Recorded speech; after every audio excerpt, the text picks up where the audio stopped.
Oi pessoal, tudo bem? Em nossa última aula, aprendemos sobre as esculturas da pré-história. Hoje, vamos conhecer um pouco sobre a arte das primeiras civilizações, os povos da Mesopotâmia, e perceber como as artes se complementam ou desenvolvem outras. Vem comigo! Após a sedentarização, realizada no período neolítico, formação dos primeiros vilarejos, de uma certa organização social, fixação de território, as primeiras civilizações serão formadas em função de grandes rios. As duas primeiras grandes civilizações são a egípcia, no rio Nilo, e a mesopotâmica, entre os rios Tigres e Eufrates. São civilizações paralelas, pois acontecem ao mesmo tempo em lugares diferentes. O Egito, no norte da África, e a Mesopotâmia, no Oriente Médio, onde hoje é o Iraque, principalmente, mas pega Síria, Turquia, Irã. Significado de Mesopotâmia: meso, meio, potamos, rios. Essa região foi escolhida e muito disputada por ser uma região muito fértil. Os povos que habitavam na Mesopotâmia eram os sumérios, acádios, babilônios, assírios. Esses são os principais.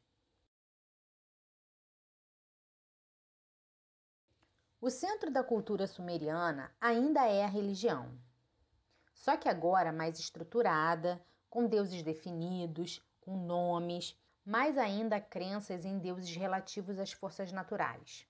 Deus do sol, Deus do vento, da chuva, porque esse povo ainda depende da natureza, como no Neolítico. Essa é uma imagem considerada de transição. Representa uma deusa-mãe em terracota, que é um tipo de argila, que ainda apresenta características semelhantes às Vênus, vista na aula anterior, aquelas da pré-história. Ou seja, essa imagem ainda cultua a fertilidade, tem o ventre e os seios bem marcados. Uma escultura muito característica do povo sumério são as estátuas de adoradores. Essas estatuetas são sempre feitas de pedra, calcário, mas elas são pequenas, em torno de 20 a 30 centímetros. Porque naquela região não havia muitas pedras, ao contrário do Egito. Por isso guardavam as pedras para peças religiosas. As estátuas de adoradores representam o governante das cidades, estados, que sempre estavam no poder representando um deus. Essa imagem é do intendente de Mari, feita em alabastro, que é uma pedra que está praticamente em extinção. Ela é muito bonita, ela é macia, boa de fazer modelagem, tem uma transparência que valoriza a peça, né? E ela tem 52 centímetros. Essas estátuas geralmente estão com as mãos unidas, provavelmente em oração, e sempre numa postura muito bondosa, pois elas eram colocadas nos templos para representar o governante, como se ele estivesse ali em constante adoração ao Deus. Reparem que os olhos são bem marcados e grandes, pois eles acreditavam que o caráter estava nos olhos. E também porque o povo dessa região possui esses olhos amendoados. Até hoje.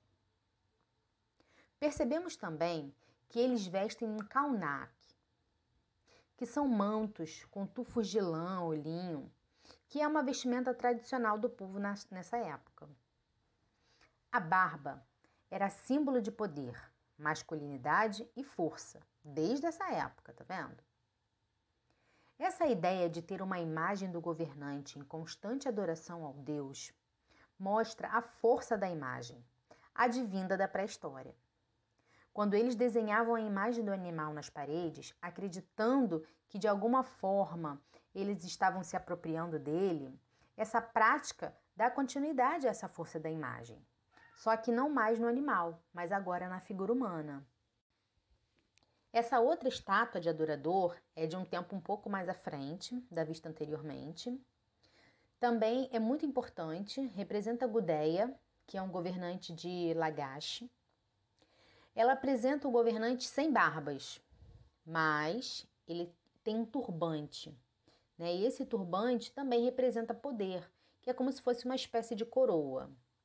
A imagem de Gudea em pé demonstra o valor máximo desse povo, que é a água. Ele segura um jarro de água transbordando e a água, que é uma riqueza própria deles, né, está com muitos peixes. Podemos perceber isso no detalhe.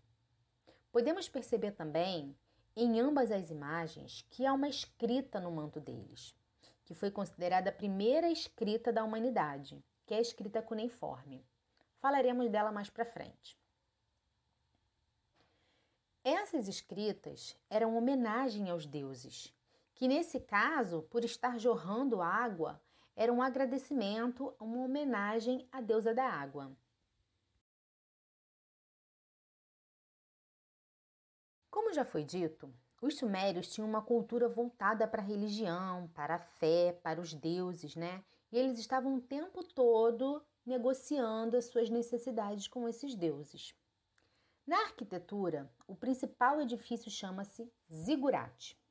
Ele é um templo com a base retangular, que se inicia com os sumérios, mas que passa para os acádios, para os babilônios, para os assírios, tá? Ele permanece nos povos seguintes. Sempre vai ser uma arquitetura representativa desses povos mesopotâmicos. É o centro de tudo, é o centro do poder, é o centro da economia, é o centro da cidade. No topo do zigurate temos a cela ou o santuário, que é o ponto principal, que é onde fica a escultura do deus que rege a cidade, que chama-se Deus Enlil, que é o principal deus sumeriano. E também era o local das oferendas. O zigurate era sempre construído em local alto por causa das inundações daquela região. Além de que ele era bem alto também, né? Então, além de estar num lugar alto, ele também era bem alto. E por conta dessas inundações, né, esse povo mesopotâmico, né, mais especificamente os sumérios, eles se tornaram fera nesse sistema hidráulico e de irrigação, né, tanto para escoar as águas que inundavam a cidade, né, e não era uma inundação regular, era bem irregular. Tinha época que inundava num ponto, na outra época inundava em outro ponto. Então eles tinham que construir a sua estrutura, né, a sua arquitetura, pensando nessa questão do escoamento da água, né? E eles também passavam por períodos de seca. Então, esse escoamento da água, eles também tinham que reservar essa água para serem utilizadas no período de seca. Não há uma certeza sobre a serventia das insígnias. Cogita-se que serviu de tampa de cítara, um instrumento representado nessa imagem, ou um estandarte que pudesse ser levado nas batalhas, nas procissões, mas na verdade ninguém sabe ao certo a serventia dessas insígnias. O que se sabe é que elas contam uma história, a história de um povo, em uma forma esquemática. Essa forma esquemática é para ser didática, tanto da guerra quanto da paz. Na imagem, vemos uma fileira de soldados, uma representação da hierarquia através do tamanho. Ou seja, na primeira fileira, no centro, vemos o maior, que é o rei, o governante, que leva esse exército. Vemos todos os soldados com as vestimentas tradicionais, os kaunaques. Vemos carros de guerra, mortos e feridos na terceira linha. E vemos também uma representação muito esquemática, muito simples, que nos faz lembrar uma mídia, que também representa as coisas de forma esquemática, simples, organizadas em linhas, em quadrinhos. Alguém sabe me dizer que mídia é essa? Isso mesmo, a história em quadrinhos. A história em quadrinhos é uma forma rápida de contar uma história, que é o caso dessa insígnia. Conta os feitos, as batalhas, as vitórias desse povo, organizadas em linhas e em quadros, como uma história em quadrinhos. E as cores utilizadas pelos povos da Mesopotâmia era o dourado, que representava ouro, poder, né? Como até hoje tem esse significado, né? Outras vezes eles usavam um amarelo para representar o dourado e também o azul. Então, pessoal, vamos dar uma paradinha por aqui nas insígnias de Ur e na relação que estas têm com as histórias em quadrinhos para fazermos uma atividade. Estive conversando com a professora Kátia e soube que vocês conhecem a epopeia do rei Gilgamesh. Para a próxima semana, gostaria que vocês pesquisassem histórias bíblicas que são baseadas na tradição mesopotâmica. Podem escolher um trecho da epopeia do rei Gilgamesh, por exemplo. Aí vocês vão reescrever essa história de forma simples e resumida. Postem para mim qual a história que você escolheu e um breve resumo sobre ela. Na aula seguinte, darei as coordenadas para o próximo trabalho. Por hoje é só. Um abraço